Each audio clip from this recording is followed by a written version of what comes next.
Welcome to episode 48 of Fire Sale Franchise. Now, this is usually the time of year, for some reason, I get most excited about the entire thing. Obviously, the playoffs, but more about going into the off-season. Last season was a little bit different. I've been scouting players, hadn't really been seeing anyone. It was the first time we only had a few draft picks. Of course, again, we only have a few draft picks this season, but for whatever reason, I'm more excited about it. How we get on in these playoffs, I just don't know. We're going up against the NFC's best quarterback, or so voted, Mr. Jerry Schneck, or whatever his name is. But first, I'm going to look at the end of season stats. So here we go. Here are our two boys that actually played for us. Lance sitting with 3,200 yards, and let's say he had all the yards Tammy would have gotten. He still would have only had 3,400 yards. And that's not a lot. Then we move on to the running backs. This is where it is more exciting. Will Judy almost got 1,000 yards and he only played 12 games. Had he played a full season, it would have been around 1,276 yards or so, 9 touchdowns, 4.7 yards per carry, not bad. 4 fumbles is a little bit more than we'd like to see, but 22 broken tackles and 287 yards after contact. For a guy that's, you know, lightning fast, that's some good numbers there. Keith Marshall, though, did a real nice job filling in. It was 79 attempts, 524 yards, 6.6 yards per carry, 5 touchdowns. Lance Sitton, 205 yards this season, and Nate Cowan, 198 yards. But considering he only had 34 carries, he had 10 broken tackles and 63 yards after contact. Would like to see more of Nate Cowan. In this game, I think we're going to have to use him a little bit more. Onto the receiving, no 1,000-yard receivers, but everybody, well, not everybody with crazy averages. Sugars and Coleman with crazy averages. Everybody else actually with pretty down-to-earth averages. Tajay Sharp, 10 yards per catch. Malcolm Mitchell, 14.3. But of course, the offense has started to run through these two guys. Chance Sugars, absolutely. Brandon Coleman kind of really burst out this year, at least to me.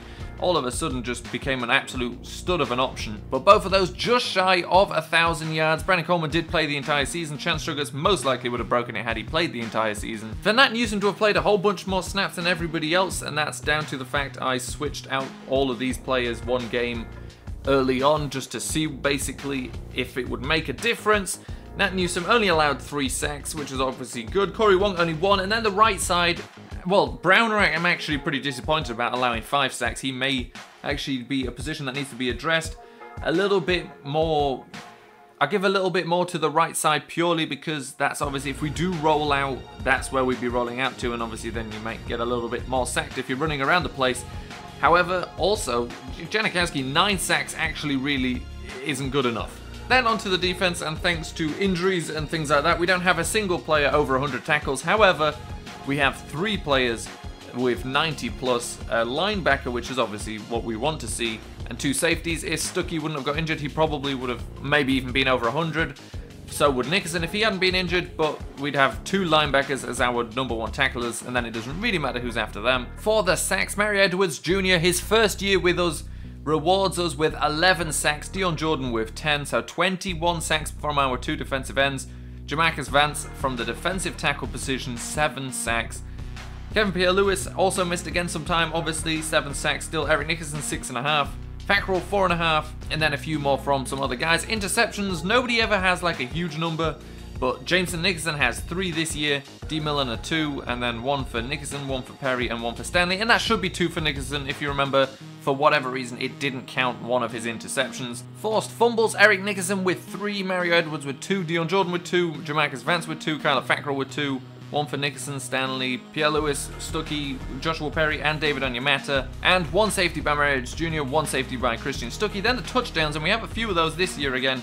1 by Christian Stuckey, 1 by Eric Nickerson, 1 by Dion Jordan, and 1 by Jameson Nickerson. So Brandon Warford in 14 kick returns has 594 return yards. That's more than Will Judy got in 20 returns. And you look at the averages, 42.4 yards, 3 touchdowns. I think we found our #1 kick returner for next year. Marquise Goodwin's contract is actually up for renewal.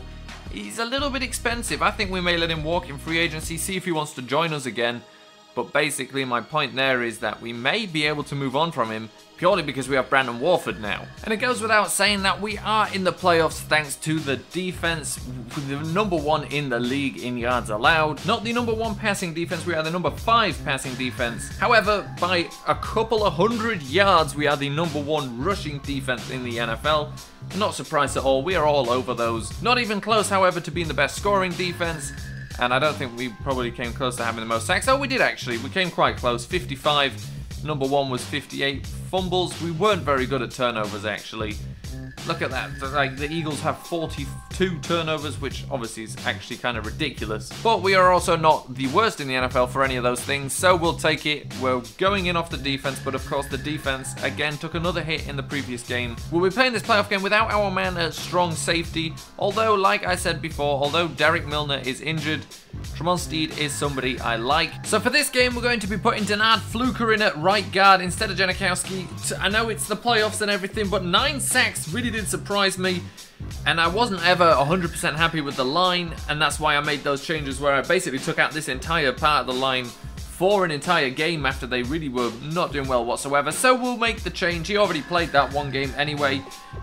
Besides that, I think I'll definitely be getting the ball to Nate Cowan a little bit more this week. I don't know, really, we'll have to see how Keith Marshall starts.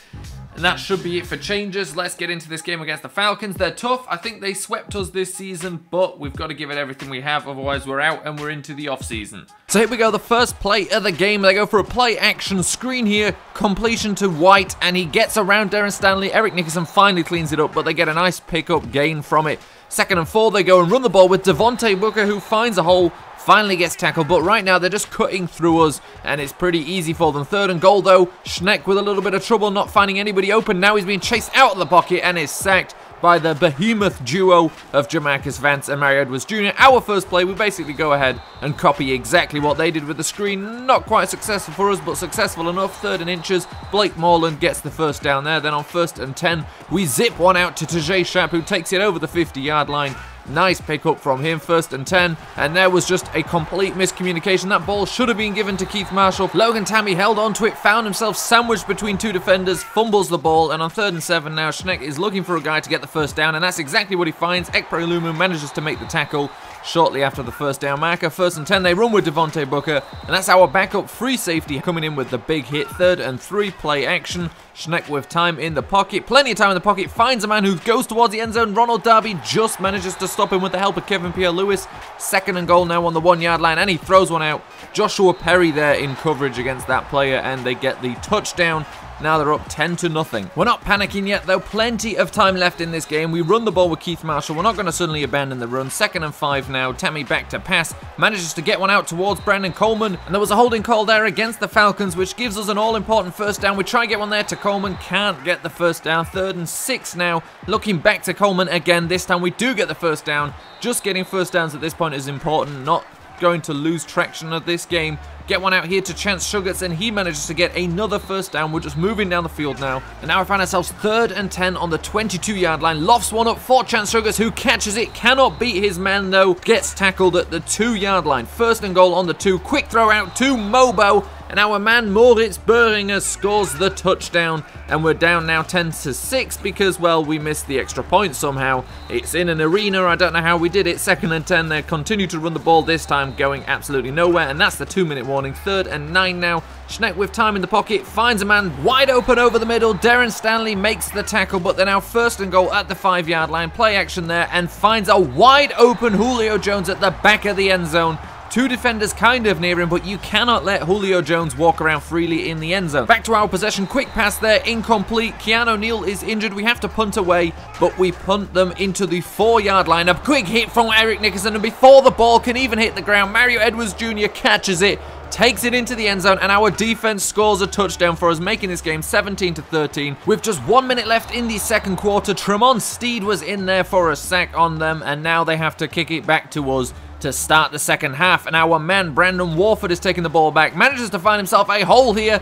Doesn't go all the way. He can't go all the way every time, but he does take us to the 38-yard line. And then on 1st and 10, a run with Keith Marshall. Makes a move there. Manages to avoid the tackle. Now Keith Marshall's in a foot race with a screaming safety there, but he manages to get into the end zone. Touchdown. That's how we start the 2nd half. A big kick return. Great move there by Keith Marshall to avoid the only guy that really could have tackled him. And Keith Marshall takes it 62 yards for the touchdown to start the 2nd half. And we're up 20-17 now. Now a big throw downfield, though, by Schneck. Julio Jones manages to take it in. For some reason, Ronald Darby just didn't make a play on the receiver, on the ball. He just stood there, Julio Jones went over him, gets a 75-yard touchdown. We're now down 24-20 again, and Brandon Coleman there cannot make the catch on 2nd and 10, brings up 3rd and 10. Roll out by Logan Tammy, continues to roll out, has some open receivers now, throws it, and I don't know what happened there. The ball was supposed to go to Tajay Sharp, was just thrown directly at the defender. 3rd and 7 now for the Falcons. Schneck finds an open man, Kevin White over the middle, who breaks a tackle, is then tackled by Ekpre Olumo. 3rd and 6 for him now, play action. Good pass block there by the running back, and they get another completion downfield. Darren Stanley makes the tackle. Eric Nickerson is in there for the tackle, though, for a loss on the run. 3rd and 8, we get the ball back. They had to settle for a field goal, 27-20. Logan Tammy, absolutely no time there. They get the ball back. 1st and 15 for them after a false start. Schneck with time running out in the pocket, loses the ball. Jamarcus Vance picks the ball up and he's about to go into the end zone for our 2nd defensive touchdown of the game. So the Falcons with the ball back. Schneck looking for someone on 3rd and 4, throws it out to the side, but Jameson Nickerson beats White to it, and Jameson Nickerson picks the ball off just after we got a touchdown on defense. This defense is stepping up right now late in the 3rd quarter. 27-27 now the score. Logan Tammy, again, no time whatsoever. They're sending a lot of pressure. 1st and 10 here. They go for a run, and Kevin Pierre-Louis was all over that one. 3rd and 13 for them now. Go play action again, and Dion Jordan is in for the sack. We're getting into the later stages of the game here. 3rd and 10 for us, and Logan Tammy again has no time, but this time was tackled by the face mask. That gives us a 1st down. 2nd and 2.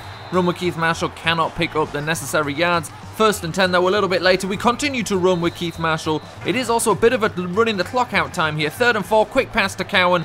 Completely misses him. We have to go now for this field goal. Attempt the kick, but it's blocked by the Falcons. Hackenberg picks it up, but it's not good enough. We lose the ball. We lose possession. We don't get the 3 points. 27-27 now. Falcons with the ball. And Schneck with a load of time in the pocket. A lot of time in the pocket. Finally, the pressure comes. Buddy finds Devontae Booker downfield at the sideline. 1st and 10 now at the 18-yard line. Eric Nickerson there to make the tackle on Booker. They're trying to run the clock out. We've got to take timeouts. They run again. Eric Nickerson in for the tackle again. Another timeout taken. 3rd and 10 now. Dion Jordan this time in with the tackle. We don't take the timeout though. We save this final timeout if we need it to kick a field goal. We're down 30-27. First pass there is for a 1st down to Chance Sugar by Tammy. 1st and 10 now, 38-yard line, 40 seconds left. Tammy under immediate pressure has to throw it away. 2nd and 10, 40 seconds left. Tammy looking to pass, short on time again, has to throw it to Mitchell, and it almost connected. It was just broken up at the final second. 3rd and 10 now. 34 seconds, pressure again, throws it up to Coleman. Coleman almost makes the catch. We've got no time, we've got nobody open. 4th and 10, it all comes down to this. Tries to throw one quickly to Sugars. The linebacker was always there. We don't get it, and we lose the game. Generally speaking, this is, of course, a disappointing end to the season. However, I think we can be happy with how far we actually managed to get considering the state of the team. Let's not forget that Logan Tammy is our backup quarterback, and, you know, he did play okay, obviously.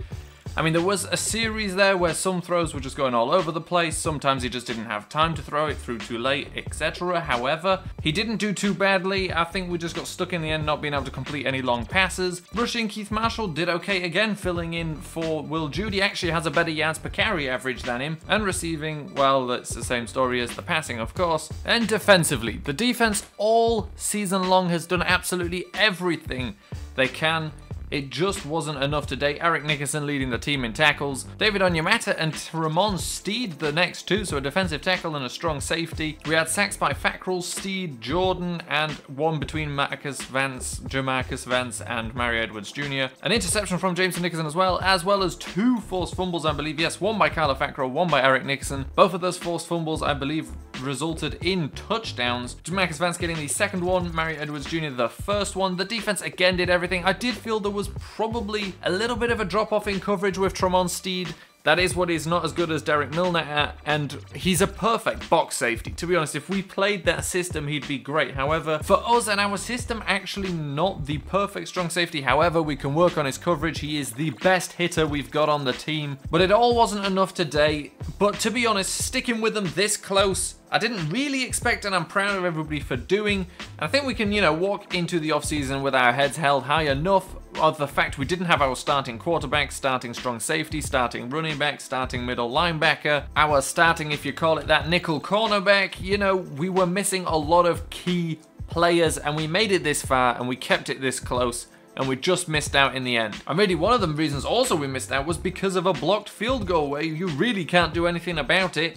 It's just what happens, and we lose to them 27-30. And that is everything for this episode. Next week, we move on to the off-season. It is over for us here, but I am excited about the off-season and interested to get into it. The big draw, of course, this time is the fact that we will be able to sign free agents that were rookies this year in the NFL. So this year's rookies, or rather last year's rookies now, are players that we will be able to sign in free agency.